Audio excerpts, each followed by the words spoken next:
अस्सलाम वालेकुम नाज़रीन, मैं हूं ज़मीर हैदर और आप देख रहे हैं मेरा यूट्यूब चैनल। नाज़रीन, दो तीन चीज़ें बड़ी दिलचस्प हैं, उन पर बात करेंगे। एक तो ये कि पहले हम बात करेंगे इमरान खान साहब के हवाले से, जो हमारे पास कुछ ज़राए के हवाले से इत्तलात आई हैं कि इमरान खान साहब को अब अडयाला जेल से शिफ्ट किया जाएगा और कहाँ किया जाएगा वो भी बताएंगे। और इसके बाद हम आपको बताएंगे रजब भट्ट की और नदीम नानीवाला की कहानी, और फिर जो डक्की भाई के बिग ब्रदर हैं वो कौन है और वो कैसे इंसान है, उसके ऊपर भी बात करेंगे। लेकिन पहले मैं जरा इमरान खान साहब के हवाले से बात करता चलूं। नाज़रीन, आपको मालूम है कि पहले गुज़िश्ता हफ्ते ये अनाउंस कर दिया गया था DGISPR की प्रेस कॉन्फ्रेंस से पहले ही और उसके फौरन बाद भी कि अब अडयाला जेल में मुलाकातों का सिलसिला बंद हो गया। और गुज़िश्ता रात आपको मालूम है कि जिस तरह वहाँ पे क्रैकडाउन किया गया PTI के वर्कर्स के ऊपर, इमरान खान साहब की बहनों को वहाँ से ज़बरदस्ती उठाया गया, रात गए तक जो है वो धरना दे के बैठे हुए थे मुलाकात की खातिर, लेकिन उनको उठाया गया। फिर वहाँ पे एक कंट्रोवर्सी भी आई कि जी गाड़ियाँ उन्होंने जो वहाँ जो पहली पिकेट पे पार्क कर दी थी, जिससे आगे गाड़ियाँ नहीं आने दी जा रही थी, वो गाड़ियाँ वहाँ से उठा ली गई थी। तो PTI के जो MNAs और जो पार्लियामेंटेरियंस और इमरान खान साहब की हमशीरा, उनका ये डिमांड थी कि सारी गाड़ियां वापस करें। तो उनका ये कहना था कि जी 5-6 गाड़ियां, हालांकि कोई 10-12 गाड़ियों का था। तो वो रौला भी पड़ा रहा। उसके बाद फिर वो देर गए, जब नहीं उठ रहे थे तो फिर जरा सख्ती भी की गई और उनको उठाया भी, जबरदस्ती उठा के उनको वहां से मतलब निकाला गया। और अब ये इतलात आ गई हैं, ज़राए ने हमें ये बताया है कि एक फैसला कर लिया गया है, और वो ये है कि इमरान खान साहब को अडयाला जेल से शिफ्ट किया जाएगा। कहाँ शिफ्ट किया जाएगा? 3 जेलें हैं हमारे ज़राए ने हमें बताया है कि एक तो मच जेल, जो कि सबसे ज़्यादा ख़तरनाक जेल जिसको कहा जाता है कि सबसे ज़्यादा जो मुश्किल जेल है पाकिस्तान में वो मच जेल है, और दूसरा बलूचिस्तान में है, रिमोट एरिया में है। दूसरी जेल सखर जेल का भी कहा जा रहा है, और तीसरी साहिवाल जेल। अब रीज़न ये है कि एक तो अडयाला जेल में PTI के लोग जो हैं, ख़ासतौर पर KP से, वो बहुत जल्दी पहुंच जाते हैं और यहाँ पे एक रश लग जाता है। 144 लगे हुए के बावजूद लोग जो हैं वो अडयाला जेल पहुंच जाते हैं। अब इनमें से कहाँ शिफ्ट किया जाएगा? लेकिन नाज़रीन, हमको आपको बताते चलें, ज़राए ने हमें यह बताया है कि तीनों जेलों में तैयारी मुकम्मल कर ली गई है कि किसी भी वक्त जो है इमरान खान साहब को इन तीनों जेलों में से किसी एक जेल में मुंतकिल किया जा सकता है। और अगर रिमोट एरिया की बात की जाए तो मेरा ख्याल है कि मच जो है वो सबसे ज़्यादा रिमोट और सबसे ज़्यादा सख्त जेल है, उसके बाद सखर और फिर साहिवाल जेल। ये इतलात है। अब जुमेरात के रोज़ जो है वो वकीलों का मिलने का दिन है, और मंगल फैमिली के मिलने का दिन होता है, और जुमेरात को जो है वकीलों का, और इसके साथ जो पॉलिटिकल लीडरशिप है। तो CM KP के सुहेल आफरीदी साहब ने ये कहा था कि वो जुमेरात को आएंगे। अब ये भी एक है कि मामला कि क्या जब इमरान खान साहब को इन किसी रिमोट एरिया में, खासतौर पर मच कोयटा जेल में, मच बलूचिस्तान में अगर शिफ्ट कर दिया जाता है तो फिर वहां कौन जाएंगे? तो बेसिकली हुकूमत की इस वक्त स्ट्रैटेजी ये है कि इमरान खान साहब को एक तो मिलने नहीं दिया जाएगा, मुलाकातें बंद की जा रही हैं, और दूसरा ज़्यादा दूर इस करने की बड़ी वजह यह है कि यहाँ पे लोग जो है वो जो इकट्ठे हो जाते हैं वो एक तो होना बंद हो जाएगा। तो ये एक सूरत हाल है। दूसरा, आपको मालूम है जो बैरिस्टर अली गौहर हैं, उन्होंने कहा था कि सियासी लीडर्स को अगर आप मिलने देना शुरू करेंगे तो जेल से कोई अच्छी चीज़ें ही सामने आएंगी। मतलब लार्जली कि मुफाहमत की बात होगी, और जो एक ट्वीट हो जाता है फोरम X पर, उस किस्म की चीज़ें शायद रुक जाएंगी। तो वो जो तलखी है वो रुक जाएगी। दूसरी जानिब आपको पहले भी मालूम है कि speaker national assembly Ayaz Sadiq साहब ने भी ये कहा है कि वो दोबारा किरदार अदा करने को तैयार हैं अपोजिशन और हुकूमत के दरमियान। और ऑब्वियसली हुकूमत और अपोजिशन के दरमियान अगर बात करने की मुज़ाकरात या मुफाहमत की बात आती है तो वो तो ऑब्वियसली इमरान खान साहब के इशू पे ही होगी। तो ये डेवलपमेंट तो है। बैरिस्टर अली गौहर ने भी टोन डाउन किया हुआ है। CMKP के हमने आपको पहले भी बताया था कि उन्होंने भी अपनी जो उस किस्म का एग्रेशन है, हालांकि उनको नेम एंड शेम भी किया गया, उसके बावजूद वो अब उस किस्म की बात नहीं कर रहे और मामलात को आगे लेकर चलना चाहते हैं। महमूद खान अचकजई साहब ने पेशावर के जलसे में कहा था कि सबको बख्श दो, नया पाकिस्तान बनाओ, आगे बढ़ने की बात करो। लेकिन अब पीटीआई इमरान खान साहब को अगर अडयाला जेल से मुंतकिल किया जाता है और अगर मच जेल में रखा जाता है तो शायद पीटीआई का गुस्सा जो है वो ज्यादा बढ़ जाएगा और पीटीआई की लीडरशिप जो है वो इस पर कैसे रिएक्ट करेगी ये आने वाले दिनों में देखा जाएगा। लेकिन ज्यादातर लोगों का ये ख्याल है कि चलें साहिवाल जेल तक तो शायद ठीक है कि जी प्रेरोगेटिव है कि किसी भी कैदी को कहीं पे भी रखा जा सकता है, किसी भी जेल में रखा जा सकता है, किसी भी जगह को सब जेल डिक्लेयर करके वहां रखा जा सकता है। और आपको मालूम है पहले भी इमरान खान साहब को एक इनडायरेक्टली कहा गया था कि जी आपको बनी गाला हम शिफ्ट कर देते हैं उनके घर, उसको सब जेल डिक्लेयर कर देंगे।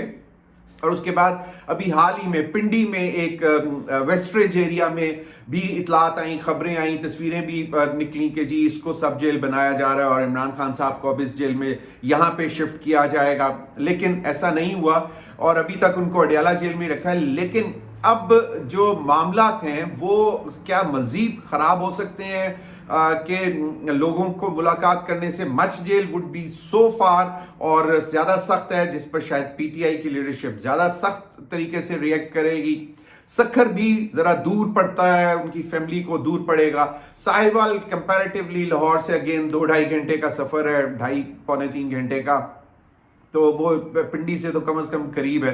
तो अब देखना ये है। लेकिन जराए ने मैंने आपको जैसे पहले बताया कि कंफर्म कर दिया है कि इन तीनों जेलों में तैयारियां मुकम्मल कर ली गई हैं कि इमरान खान साहब को मुंतकिल किया जा सकता है इन 3 जेलों में से किसी एक जेल में। तो ये एक तो सूरत हाल है ना। दूसरी जो एक है डेवलपमेंट, आपको मालूम है कि डक्की भाई वाला मामला हुआ और आज इस्लामाबाद हाई कोर्ट में रजब भट्ट यूट्यूबर और टिकटॉकर नदीम नानीवाला साहब पेश हुए। उन्होंने उनके वकला ने 15 दिन की राहदारी बेल मांगी, उनको 10 दिन की बेल मिल गई और इनके ऊपर जो केस हैं वो एक तो गैम्बलिंग के हैं, गैम्बलिंग ऐप को प्रमोट करने पे, और फिर ब्लास्फेमी के भी केस हैं। तो उस हवाले से रजब भट्ट साहब के मुतल्लिक इतलात ये आई कि जी उनको लंदन से डिपोर्ट किया गया और आज उनसे पूछा गया तो रजब भट्ट साहब ने कहा कि जी मुझे डिपोर्ट नहीं किया गया और मेरा क्योंकि वीज़ा कैंसिल हो गया था, क्योंकि मेरे केस की नौयत ऐसी थी, ब्लास्फेमी केस था, तो जो मेरा 1 साल का वीज़ा था वो कैंसिल हुआ, तो इसलिए मुझे वापस आना पड़ा। लेकिन इस मामले को उनके वकील लंदन में हैंडल कर रहे हैं और उन्होंने वाज़ेह तौर पर इनकार कर दिया। और फिर बड़ी दिलचस्प बात है, उन्होंने कहा कि भाई अगर मैं डिपोर्ट हुआ होता तो मैं क्या बिजनेस क्लास में ट्रैवल करके आता है, क्योंकि नॉर्मली ये प्रैक्टिस होती है जो डिपोर्ट होता है वो इकोनॉमी क्लास में गंदी हुई सीट पे बिठाकर उसको भेजा जाता है। तो उसने कहा कि जी मैं तो बिजनेस क्लास में बड़े मजे में आया हूं, तो मैं डिपोर्ट नहीं हुआ, मेरा वीजा कैंसिल हुआ था तो मैं वापस आ गया हूं। और अब दिलचस्प बात यह है कि इस्लामाबाद हाई कोर्ट में ये जिस गाड़ी में गए वो एक तो बड़ी लैंड क्रूजर, बड़ी गाड़ी, और वो गाड़ी इस्लामाबाद हाई कोर्ट के अंदर गई, प्रेमिसेस के अंदर गई, जो कि नॉर्मली ना बहुत बड़े बड़े सीनियर वकला की भी गाड़ियां अंदर नहीं जाती हैं, बड़े से बड़ा मुल्जिम हो उसकी भी गाड़ी नहीं। लेकिन रजब भट्ट साहब जिस गाड़ी में आए वो ब्लैक कलर की लैंड क्रूजर थी और उसमें वो बैठकर जो है वो बाकायदा उनके लिए इस्लामाबाद हाई कोर्ट के गेट खुले और वो अंदर गए।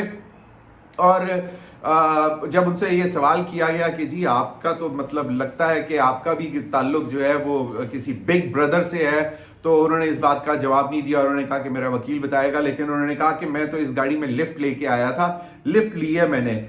उसके बाद नाज़रीन कुछ चीज़ें ज़राए के हवाले से चल रही हैं, गैर मुसद्दिक़ा इतलात ये हैं कि जो गाड़ी ड्राइव कर रहे थे उनका नाम मलिक ज़मान साहब है और ये हमारे फेडरल मिनिस्टर अलीम खान साहब के राइट हैंड तस्वुर किया जा रहे हैं। तो मुबैना तौर पर ये कंफर्म्ड इतलात नहीं है कि जो गाड़ी थी उसके ऊपर नंबर प्लेट भी नहीं लगी हुई थी, इसके बावजूद वो गाड़ी अंदर आई। इसी वजह से वहां पे जो रिपोर्टर मौजूद थे उन्होंने कहा कि जी आपके भी कोई बिग ब्रदर हैं, تو انہوں نے کہا کہ بھئی میں تو لفٹ لے کے آیا ہوں. تو یہ ایک اس کا بیک گراؤنڈ ہے. ابھی سوشل میڈیا پہ بہت وائرل ہوا ہے کہ جی رجب بٹ اتنا بڑا جو ہے یوٹیوبر ہے کہ اس کی گاڑی بھی اسلام آباد ہائی کورٹ کے اندر آئی, اور کہا یہ جا رہا ہے, ابھی اگین میں دوبارہ یہ بول رہا ہوں کہ کنفرم نہیں ہے, لیکن کہا یہ جا رہا ہے کہ شاید جو گاڑی ڈرائیو کر رہے تھے ملک زمان صاحب, وہ علیم خان صاحب جو وفاقی وزیر ہیں ان کے کوئی رائٹ ہینڈ ہے, بہت قریبی دوست ہیں,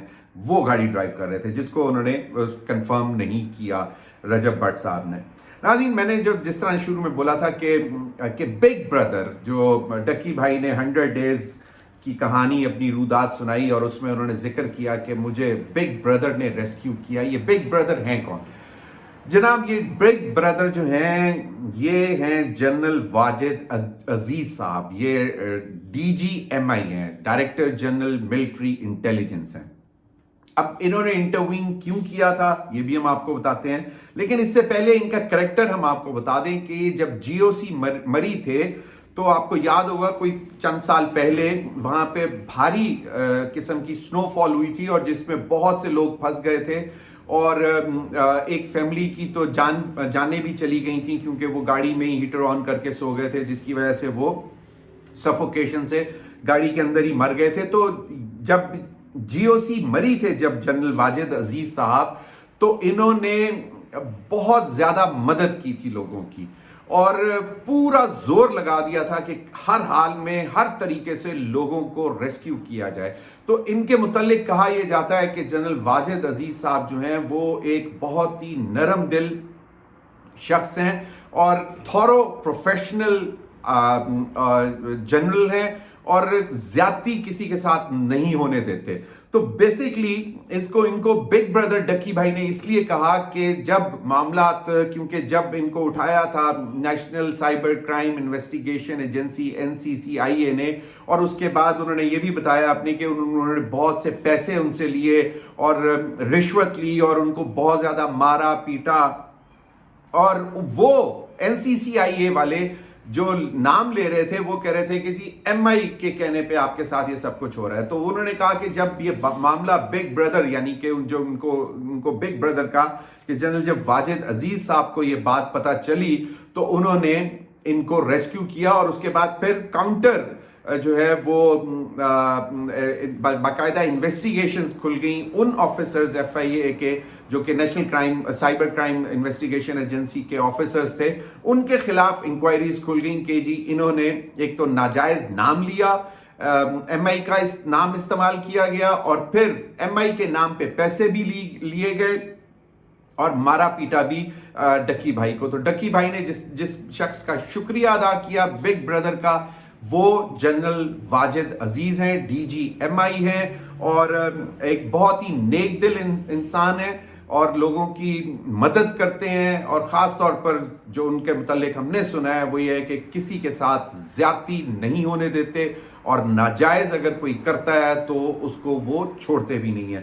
تو یہ ایک کہانی تھی بگ بردر کی, جو کہ ڈکی بھائی نے جن کی تعریف بھی کی, اور میں نے بتایا کہ جب یہ GOC مری تھے تو یہ کتنا درد رکھتے تھے انسانیت کے لیے, کہ خود پیش آگے آ کر بہت تعداد, سینکڑوں کی تعداد میں لوگ پھنسے ہوئے تھے, ان کو ریسکیو بھی کروایا انہوں نے. تو یہ تھی کہانی ڈکی بھائی کی کہ بگ بردر کی, کہ بگ بردر کون ہے, اور رجب بٹ صاحب کی تو ہم نے آپ کو بتا دی کہ کیا شاہانہ انداز میں آج وہ اسلام آباد ہائی کورٹ میں داخل ہوئے. بہت بہت شکریہ.